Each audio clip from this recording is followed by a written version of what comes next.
everyone, and thank you for coming back to Deb Chanel's 40th World, where we do some of everything. Okay, I'm just gonna talk straight on about it.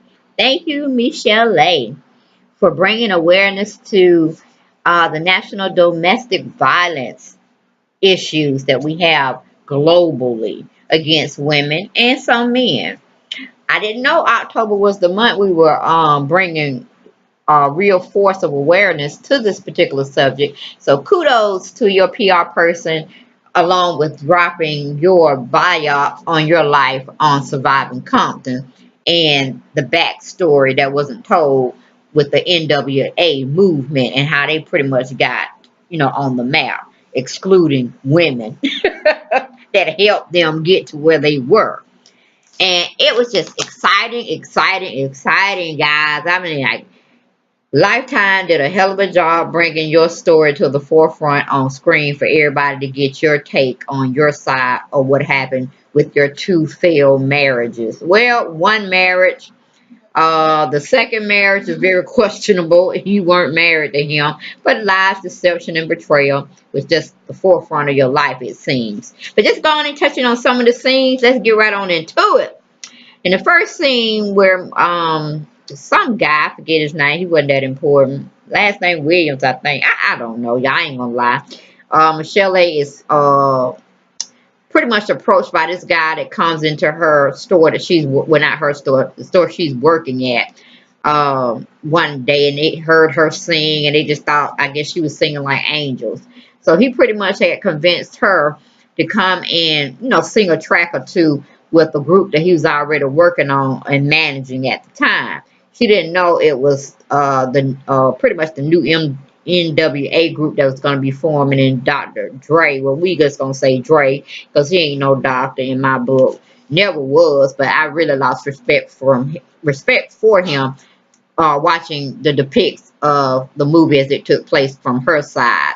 And it's not really too far-fetched to believe he was a beater, because he even put his hands on a hip-hop artist that were doing stories in the, first stages of rap when it first came out and this, that, and the other.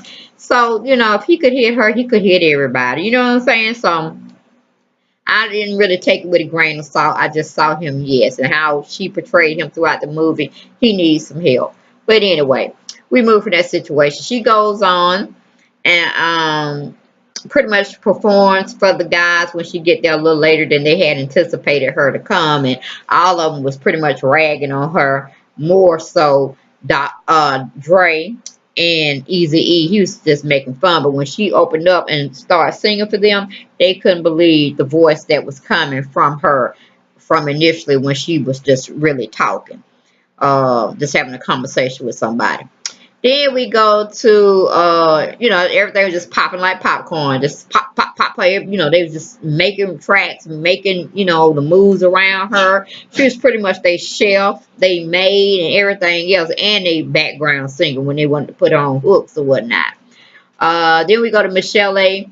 Grandmama pretty much shaped her life as far as how to deal with men.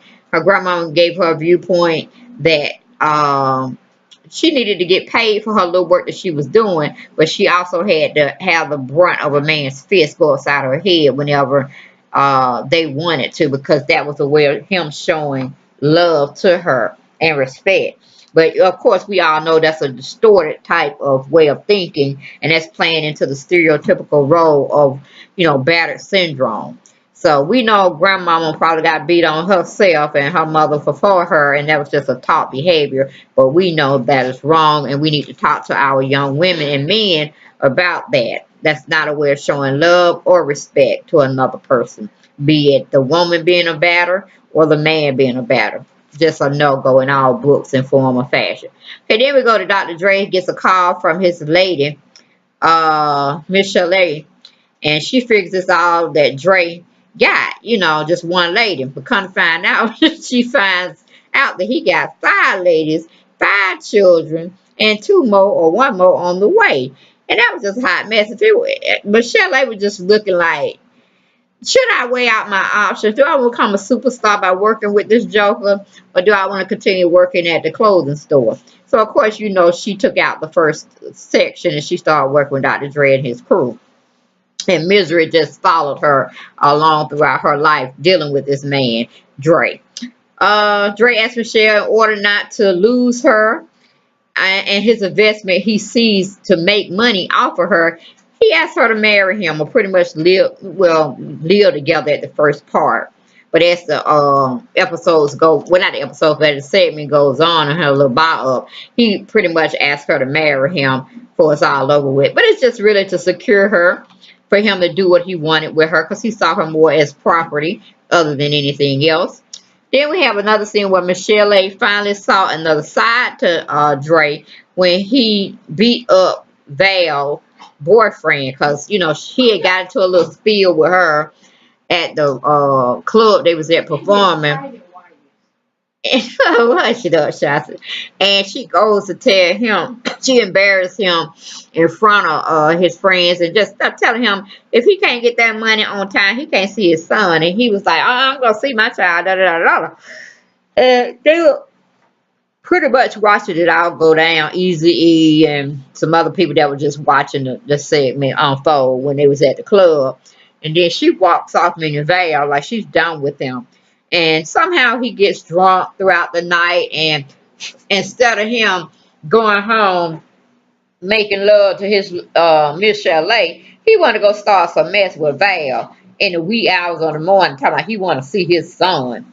And then the guy that Val's with, which is Dre's ex-girlfriend or baby mama, he comes out try to figure out what the heck is he doing on his doorstep or his lady's doorstep, you know, having all this commotion go on and this, that, and the third. So Dre, you know, he drunk and stuff. He just go on and beat him down. He in his little tighty whities, as my daughter say, which is his drawers. And you know, he pretty much do work on the man, beating him up on the porch, then throw him outside on the grass, and just continue to keep beating him. And then Michel'le calls herself getting out of the car and telling Dre to stop, but she gets a first hand to see how violent Dre is prior to him going upside her head later on in the episode.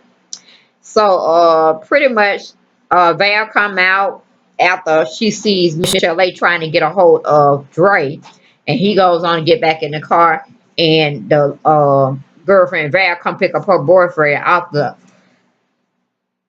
side of the sidewalk or the lawn.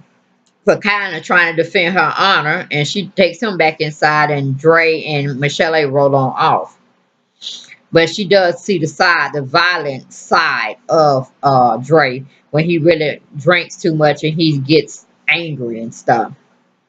Then we go to a scene where Michel'le is pretty much performing again for them, and everybody's liking her song and this, that, and that. And then Dre kind of be like, well, he don't know what everybody's talking about, because any hoe can do that. He can pick any hoe out today to go sing that hook, and it'll probably be better.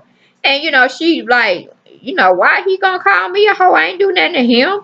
If anything, he was her personal hoe. You know what I'm saying? So she kind of felt some kind of way doing that particular scene. Then we had a new manager wants to include Michel'le in the group when they get back off a tour, but he don't really tell her that, because you know, the little hook she did, everybody seems to be gravitating to. They think it's gonna be a really hit in the club and this, that, and the third, and you know, he just addresses them about it. Then he states he wants to let both Michel'le and Dr. Dre see another side of life that they both been missing out on. And they were like, cool, cool, cool. Yeah, we want to do that. So from there, you know, it just seemed like Dr. Dre and Michel'le, you know, I don't know why he would want to call her a hoe. It's like he was getting jealous of her becoming, being what do you call it, notarized, or not notarized, but finally coming up in the industry, and he didn't want her to. It was just all about MWA and him, and he just wanted her to stay in the background. He could treat her any way he felt like it. But you know, I don't understand. I mean, you know, she wasn't giving off no whole mentality. So I don't understand. I mean, if she was gonna be a hoe, it was just, you know, both of them being personal hoes to each other. You know what I'm saying? Having that mentality. But for her to just, you know, for him to just say that about her, that was just disrespectful. So all of the comings and goings with, Jared doing this, he's favoring Easy E, he's favoring Dre in some ways, and Ice Cube feeling some kind of left out way. And of course, they played the same role up in the movie NWA. And Jerry just seems like the fall guy for everything that's going wrong. However, I don't know how Dre got hooked up with Suge Knight, but he comes and invites them to some kind of meet and greet, or party they're throwing. When Michel'le looks up and sees him, she says she couldn't see anything but pure evil around him and centered him, and it just surrounded him. She didn't want to be too much bothered with him. Then Dr. Dre tried to tell Michel'le he wants to be with her, as a wifey, but she says no. It seems like Dre got his feelings upset or hurt when they was in this little restaurant, and he was talking about he liked this life and he could see them both living in it and this, that, and the third. But I mean, he should have just came out and said, he was rude and mean to her at the first part, but he has to go to therapy for it, something. But he was kind of like pouring his heart out, but I guess he wasn't in that way where he could talk to a woman, just trying to tell his feelings and not be embarrassed with saying what he needed to say by him being a man. So she just took it like, hey, I don't think so. We can live together. I'm cool with that, but I don't really want to get married. So I could see him getting a little upset, but not enough to go outside her head. So Dr. Dre comes home one day drunk, and he's, you could tell he'd been filled with liquor, some type of alcohol, beer, wine, and probably some illicit drugs. Who knows? And he just goes into Michel'le in the bedroom, pulls her up like he gonna make love to her somehow, and then he just started beating on her, y'all. I'm like, when did she fall out of consciousness? Because them hits was like he was beating on a man. And he was sloppy drunk, but he was just like positioning her so he gonna get a good hit off of her. And I was like, once I saw the fourth blow he hit to her head and her face, I was thinking Farrah Fawcett in Burning Bed. And if y'all know what I'm talking about, hey, y'all need to check out that movie. Because it wouldn't have been no misunderstanding. It would have been intentionally, for real. Oh, yeah. So my daughter talking about Angela Bassett scene on Waiting to Exhale. And I was like, no, girl. He would have been a burning bed. It wouldn't have been no clothes and no car burning up. He would have been up in there. Okay.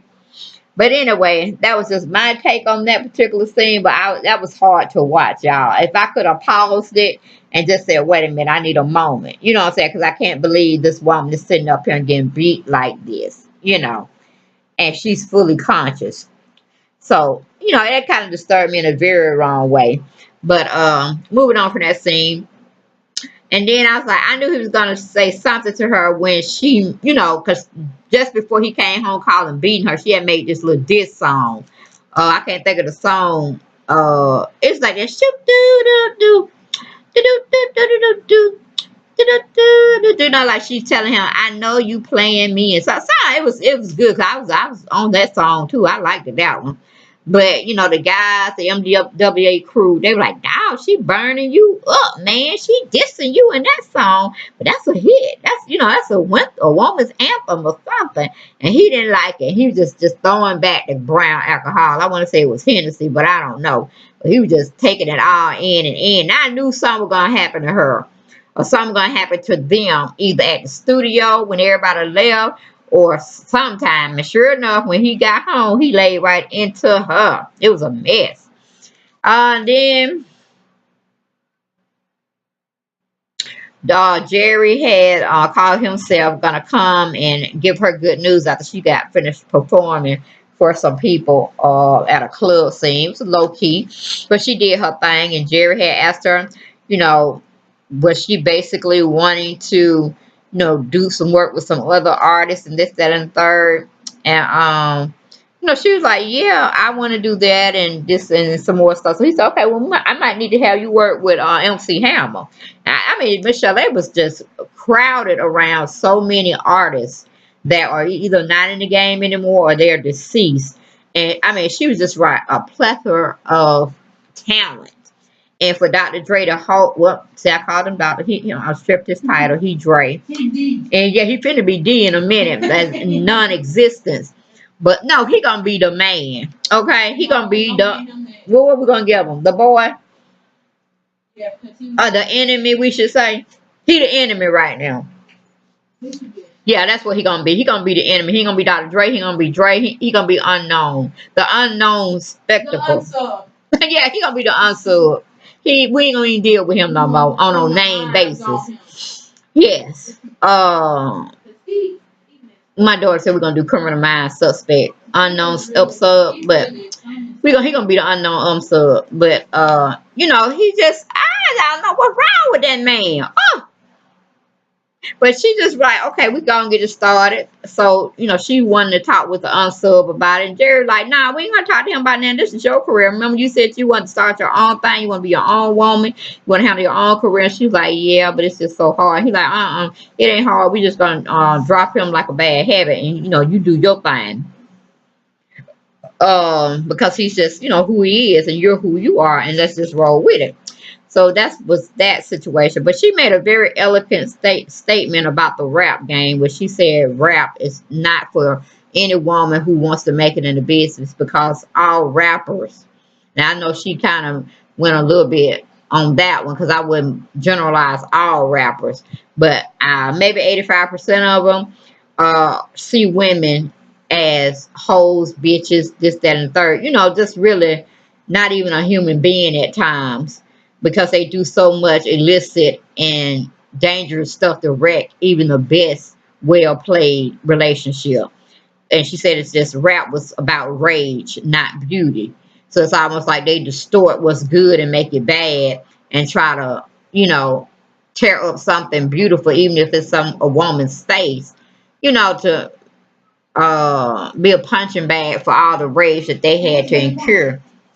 But it was just, it was beautiful. The whole thing was more poetic and really poetic justice in a sense, because she got the last laugh at the end by staying in the game, meaning the life game, and living through her destructiveness that she was, the path she was headed down, and turning it into something positive by speaking out to help other women or men that are in battered relationships. So that was good too. Then we go to the point where she's faced to sing, there's something you should know. There's something in my heart. Something in my heart. It got me hooked on you. I used to love that song, but not after today. No, ma'am. That was like a Ike and Tina Turner in the booth situation that they shared. He forced her to sing that song. And she had to sing it however he wanted her to sing it. It was like an Anna Man and Tina thing. Ike and Tina up there fighting all over again. You know what I'm saying? Woo! And what's love got to do with it? And she didn't love either man. She just saw an opportunity. Both of them were the wrong opportunities. But if you had choose between one evil to the next evil, Suge Knight really got her out of a lot of stuff. But in a sense, if she didn't have Dr. Dre's baby, she probably would have been dead, y'all. She would have been dead, because he was going to knock the living life out of her. And he didn't even give it to her. You know what I'm saying? Oh, it was terrible. So that would not be on my best playlist anymore, because she did not even want to even do that song. So, yeah, not on my Rolodex anymore to be listening to. Then he beats her to the pole again and again and again. He's just crazy. Then Eazy-E forewarns her because they had a bad night at the studio and things weren't going right. So he called Michel'le and tell her, that unknown sub is on his way home, and he's pretty much loaded with a lot of substances, and you just need to get the hell out of there. And she pretty much like, okay, I'll thank you for calling me, and you're a beautiful person for letting me know. And she really couldn't go nowhere. So she just medicated herself real heavy. And when he got there, he looked like he was evil incarnate. And they didn't really show that scene, but it was basically she had got her butt whooped. So, and then after that particular butt whipping, they was at some studio or taping where she was going to do a photo shoot. And then, he didn't like the way she would dance because she was complaining about her outfit. And yeah, she could have been a little bit more tactful with talking with him since she knew she was walking on eggshells. Like I said, she was a fierce, feisty little something. You know what I'm saying? So she always, had a voice to her, even though the unsub tried to silence her, she still had a way of getting her voice heard. So, like I said, he ended up beating her up at the studio behind closed door, but they could hear her or him beating her. And Easy E was the only one out the whole MWA group that would look like they wanted to stand up and go toe to toe with the unknown sub. And I was very surprised at Ice Cube. I was like, no, wait a minute. He's supposed to be a family man. He's supposed to, care about women. Michel'le used to cook them food. Where was his girl throwing up some food for them, for the crew and all this kind of stuff. And him letting the unknown sub beat on Michel'le when all of them was around. All of them was just straight up punks. I would never respect MWA at all. After seeing her version, and to tell you the truth, she didn't really make anyone look bad, or she didn't really talk to them bad. It was just this was her story, and they knew this was happening, and it was just crazy. And then they talk about their family men and family oriented, but yet you're gonna see another woman get beat up by your friend in the group, and you're not gonna stand up to him. So, nah, man, if you do it, you're gonna do it outside of our eyes and no knowledge that we know about it. But when she here with us, we want you to hit her. And if she calls us, we're gonna come and do work on you because you can't handle all of us. We might be scared individual your behind, but when you got four other jokers jumping on your butt, or you gonna feel our pain. But anyway, that was just my ideal of them, letting a woman be out there like that. That's crazy. I was so disappointed in Ice Cube, and she was so important to them while they let the unknown soul whip her butt so bad. That is totally uncrazy. It was crazy, y'all. Crazy scene. Then we had the grandmama was, she about as bad as a bed bug herself by even telling Michel'le to stay with him. But as she came around towards the end of the movie, she was telling him she was sorry for telling her, to stay with him. She needed to get away from him as fast as she can, and this, that, and the third. And she appreciated her grandmama for finally coming around, telling her the truth. But she was too battered already, and she needed the Lord and to get her out of this situation, because that's the only person that could help her at this time or juncture in her life. So like I said, she goes on a tour with MC Hammer and all this, and she's having a good time. She's gaining weight, this, that, and the third, looking beautiful, and then drag out the unknown sub. Yes, I keep trying to call his name, but I will not. I will not give him that privilege or even owning his name that he named himself, because he is definitely no doctor. It would be against his Hippocratic oath that he took. You see what I'm saying? To do no harm to his clients, okay, or any human being. So no, he crazy. But anyway, we should say here, he shows up at Michel'le's hotel room, and he pretty much want to do work on her. Then he be like, nah, I ain't got time. So he pretty much just tries to have sex with her and woo her back in, this, that, and the third. She ends up getting pregnant.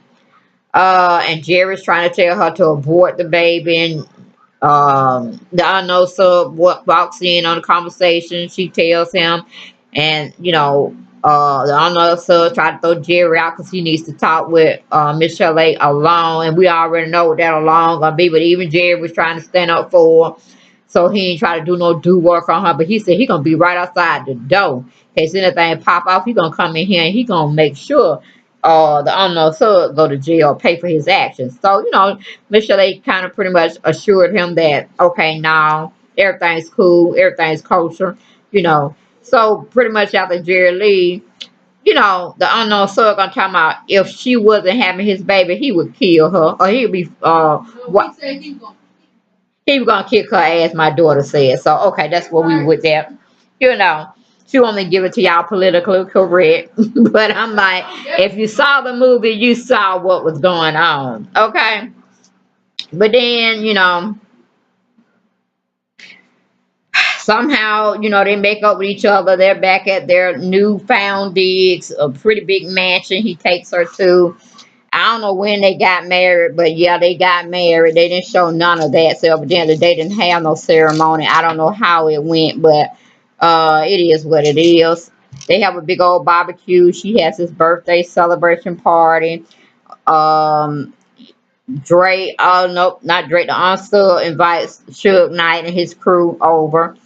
And pretty much the unsub done made a deal with the devil, in a sense, Suge Knight, and she has no knowledge of this, but he done sold himself to Suge Knight and brought Michel'le along for the ride because she goes over and meet him and this, that, and the third, and Suge Knight gives her a pretty diamond necklace or some kind of opal neck. I don't know. It was just fancy and everybody's just going crazy over it.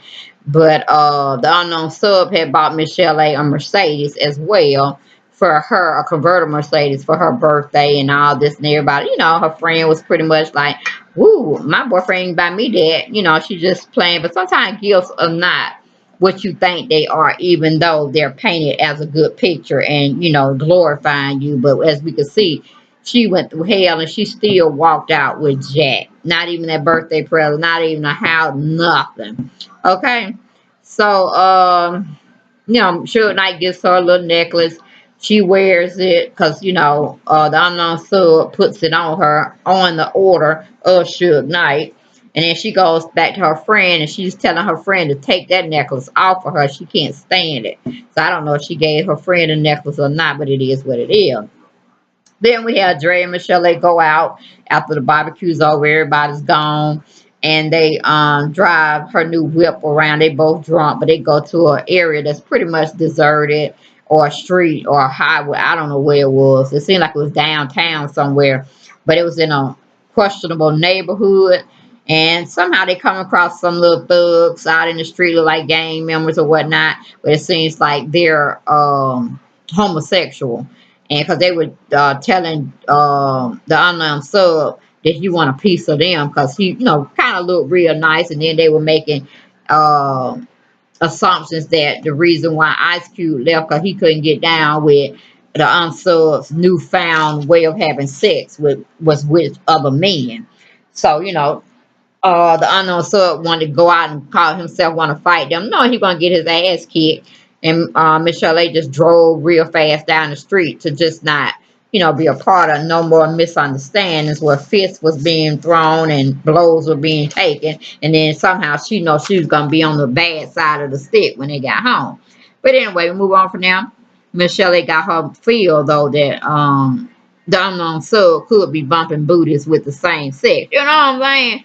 But she just went on from there. But she gave us that little peep show to be questionable or not. Is he's one, he goes both ways. He's bisexual. That's what she left us with for us to ponder about. But then we go to Michel'le talks with the unknown sub about selling them from under Jerry's management and MWA, and she doesn't like it. Then she gives the unknown sub a piece of her mind, which we don't know why Michel'le was trying to jump in the range of his fist again. But like I said, she's a hot firecracker. And he takes his gun out, y'all fully loaded. He starts shooting at her. Of course, she can run real fast, as my daughter said. She got the hell out of there. But the baby is in the room with them while he's pulling out guns, talking about what kind of woman is she, letting her baby, leaving her baby all alone. Like, wouldn't you run too, a human being? We know you ain't gonna shoot the baby, but yeah, you crazy and you out of control. You'll shoot me, if it ain't nothing but in the back or in the leg. Hell, I'm gonna let you fend for your son, okay? Then we have a scene where Suge Knight got his crew in the unknown sub's house chilling, and they are worse than MWA. At least MWA didn't like put their hands and smear whatever they were eating on the furniture and all that. They were just a road dog, road kill, okay? I don't know where Suge Knight got his crew from. They didn't give a crap about nothing. It's almost like they could just take out their wings and just start peeing on the floor. You know what I'm saying? Them kind of people she had as guests. That's crazy. But even though Suge Knight did notice that some of his folks were getting out of hand, because he knew they were felons, they were thugs, they were, they didn't care. They was of the gutter, you know what I'm saying? They didn't give a shit. So he pretty much said he'll have his cleaning person come over and straighten up everything. Put her house back the way it was. Cause he see some of his folks ain't acting right. They don't have no hospitality. They were raised by wolves in the jungle somewhere. Anyway, moving on.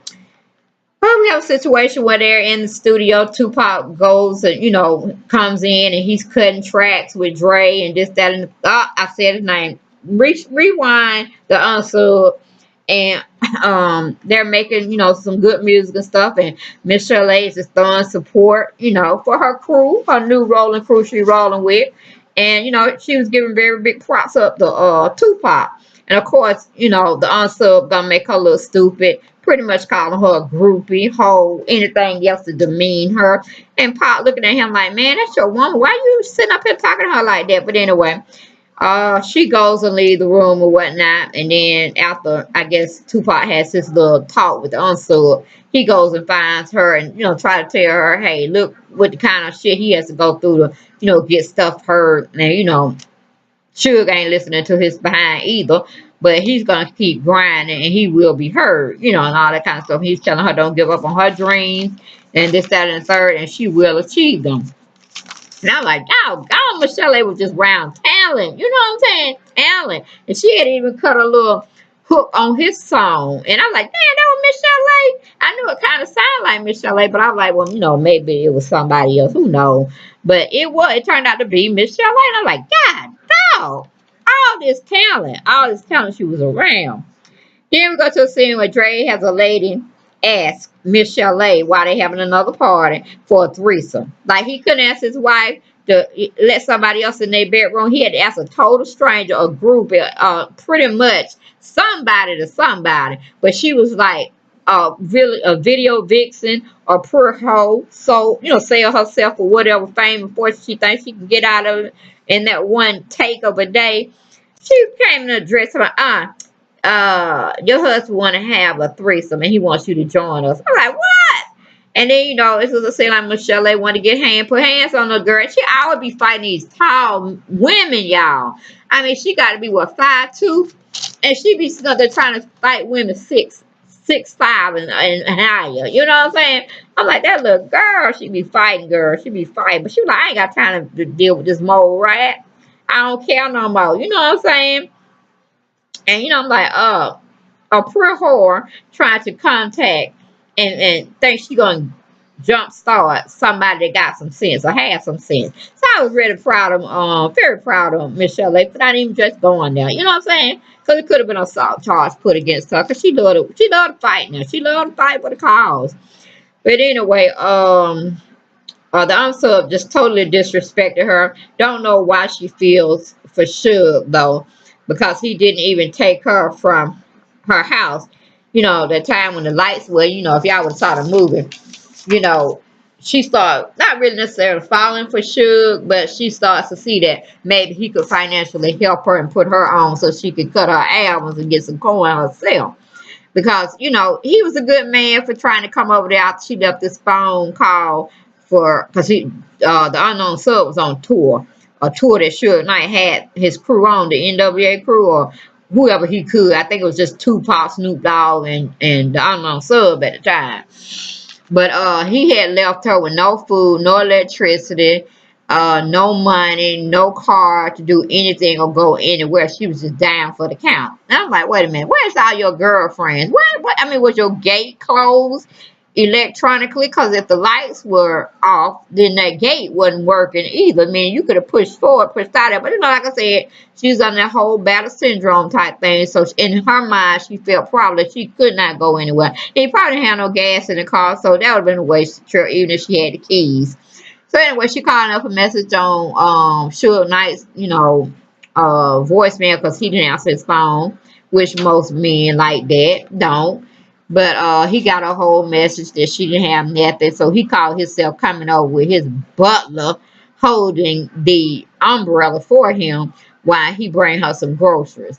Man, that tall ass joker, he should have been saying, bringing somebody to pick her up, to taking her to a safe, nice hotel, and keeping her up there until he could get them lights on the next day. You know what I'm saying? But he gonna buy her some groceries and let her go by candlelight with her son. I mean, that was fucked up. But like I said, she was in her battle syndrome type thing. She had listened to her grandmama saying, you know, men, if they don't love you, if they don't hit on you. So she was just right there.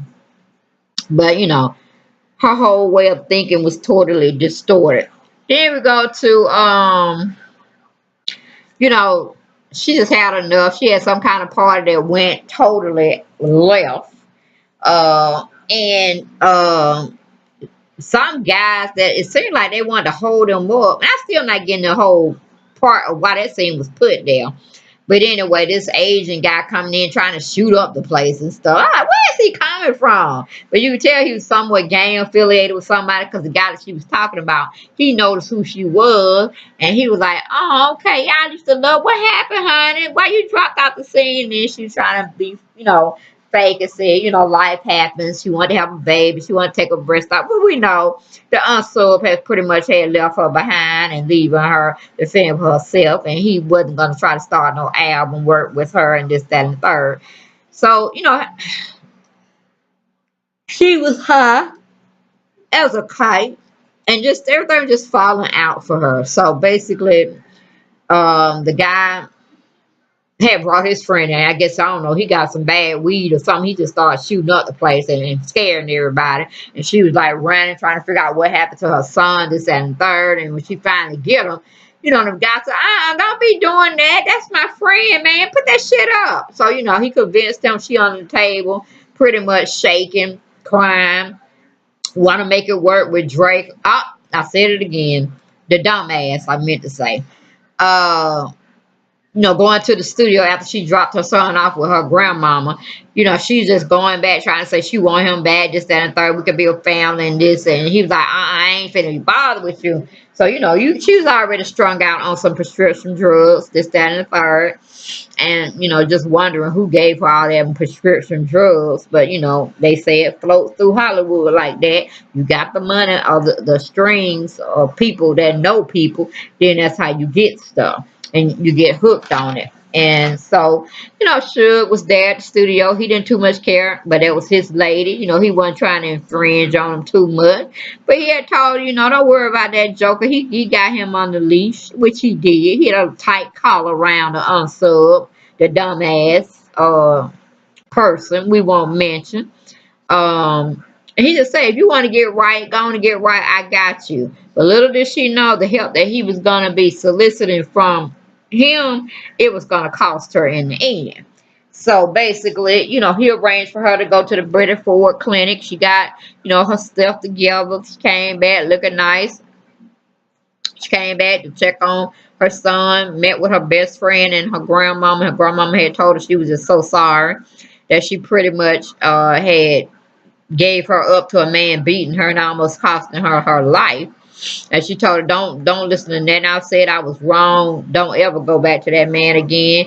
And then somehow the girlfriend had said, the unsub was getting married again. And, you know, at first I thought, you know, Michel'le was going to go crazy, go over there and try to fight the joker, this, that, and that. But, you know, she did the right thing. Epitome of a strong black woman. She just said, honey, I don't care about him. I just care about our son we have. And, you know, I was really pissed off throughout the whole biography of her life with the unsub, the dumbass.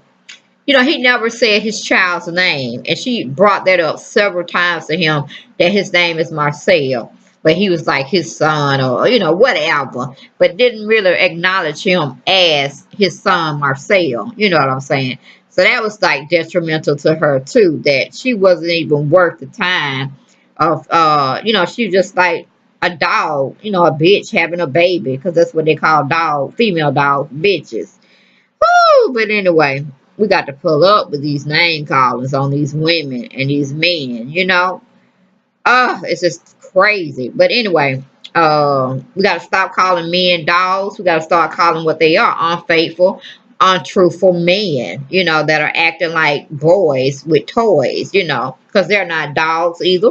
And I don't want to be referred to as a female dog just because I'm a female. You know what I'm saying?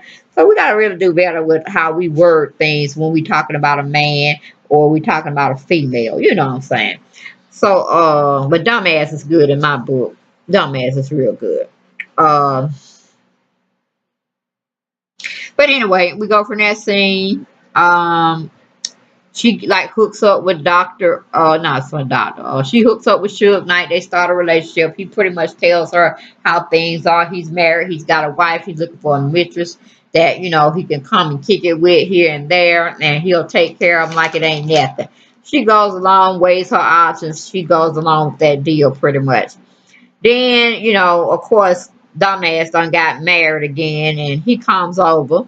And I didn't think Michel'le would let him get that close to her. But, you know, she doing the grown-up thing, letting him in. Because, you know, maybe he want to see his son. Who knows? But he didn't have to see his son. Didn't even bring his name up or anything.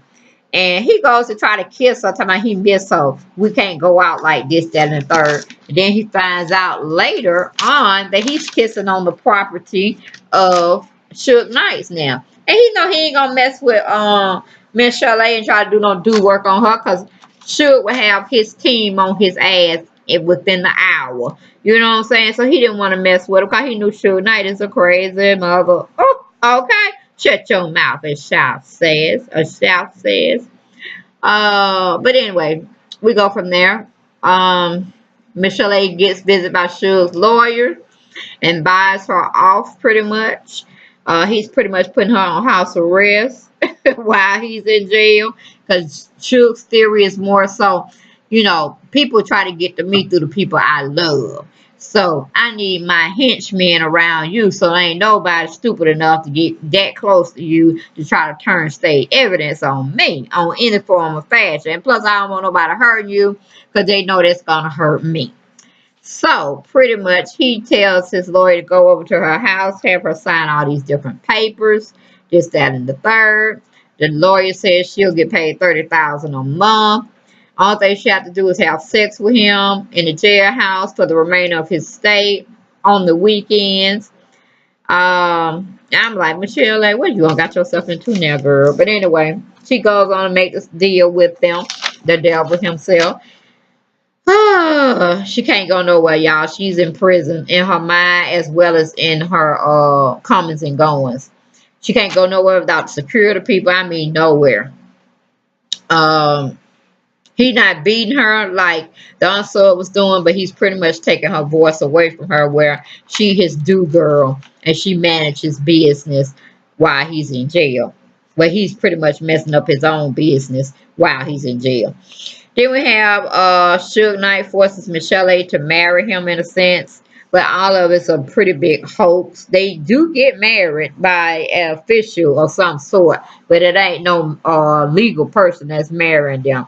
Somehow he got rid of the other wife, or the wife to be quiet, and put her in the main position, or the fall lady, to take all the heat when he starts making his incriminating type behavior business deals. But it's just crazy. Suge Knight looked at Michel'le as a piece of property or possession. And yes, he hit her, y'all. He hit her, almost broke her neck. He almost separated her head from her body. I mean, when I saw that little piece that had, you know, displayed in the little biopic she was doing, he just backhanded her with that big ass ring on his hand, and she flew across the road. She flew out the screen of the camera, y'all. I was like, oh no, he done killed the poor child. Or nearly killed the child. The police had to come and the ambulance, and next thing we knew, she was in a little headgear. Well, this man done dislocated, looked like her shoulder from her head. Ah, can you see her like a little torn puppet or something? I was like, oh, no way, no way, no way. And even after the biop went off, he had said in his confession, he can't hear her no more because she too little to be hitting her. Like, you could have thought about that before you raised your hand up at her, man. And she was like laughing about it, talking about you would have thought he would have knew that before he put his hands on me. But he pretty much had admitted, yeah, he did it. He didn't admit to it at the time because he was trying to tell her, under no circumstances is she supposed to tell anybody he hit her.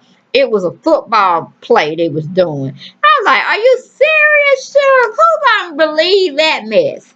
But anyway, true to form, true to form. She didn't say nothing. She didn't make no uh complaints to the police department on either the unsub or Suge Knight. She just took the beatings in stride like a G. But she had talked it over with her friend that to keep him from probably beating on her, she had to have his baby. So, he was trying to figure out what the women were talking about, but they wouldn't tell him, you know what I'm saying? But they had already conspired on Michel'le getting pregnant so her life can be saved. Because Suge love the kids. You know what I'm saying? He love the kids. But anyway, towards the end of the show, she gets very cocky and in her own womanhood, and she pretty much get the rundown on how Suge really is not her husband. She goes to court because they're filing all these different type of lawsuits, these liens, these, the government coming in trying to take stuff, seize stuff, and the judge pretty much say, you've been duped, honey. Did you know you have 3 houses or mansions and 42 cars under your name as being the sole person? They tell her she's not his wife. He totally used her. He put all his debt in her name and her name alone. So I'm like, what kind of what kind of evil man is Suge Knight? You know what I'm saying? What the hell is he doing around him? So, y'all, that was just a hot mess. Michel'le had went through a lot, and I could see why she's as torn and battered and bruised and out her mind, insane. How she's been floating these last couple of years. Because I think all this started, 2013 for her? And she's just now telling her story. And I was like, this is too much. It's too much. You know what I'm saying? So, I really liked it. The Lifetime presentation on her biography of her life. Um, it was amazing, and I had a newfound respect for her. And I don't look at her as a person that don't have some type of voice. I don't look at her. I never really looked at her that way because I didn't never know where she really went to. It's almost like, listening to what other people say instead of reading her book and get her own story from her words. So I was glad she put that out. Because, I guess I would be kind of flaky too, just like her. If I was getting beat up every chance I got a chance to and thought that was love, and a misconception that, your parents are telling you or her grandmama that raised her saying, yeah, a man has to beat you or he don't love you. So she was just really torn from all sides, but yet she's still here. And I think that's a true blessing from the Lord up above. So just her awareness of bringing life and light to her situation that she definitely went through and still here to tell us about it. And just for the other people that get beat and battered on that actually lose their life and leave their children. Children get, mixed up in the mess and they end up losing their lives. So it's a very real situation, people. We need to learn how to keep our hands off one another. Even when they're angry, it's not a point to raise your hand at a man because he may have slept with somebody else and you found out he may have been cheating forever and you knew about it. You just get tired. I mean, it's no reason for a woman to put their hands on a man or a man to put their hands on a woman. It's just good sense to just walk away and resolve the issue diplomatically than, putting somebody else's life at risk. So I commend and I respect and I adore Michel'le. I hope her career does take off for the better now, the latter part of her years. And I hope she continues to be a good mom and a good person to herself. All right, y'all. It's a long coverage or piece I did on her, but it was worth it. And if you get a chance on Lifetime to see it, y'all need to take that couple of hours that they give us and watch it because it's real eye-opening and it tells the true tale of how a person can be torn when it comes to leaving a family or they assume a family that loves them. Okay, when it comes to a man and a woman in their relationships. But thank you for enjoying and coming to my channel, seeing what I had to say on this issue. of Michel'le and her biop on surviving Compton and the NAA fiasco, and the unknown Suge and Suge Knight. All right, take care. Blessings.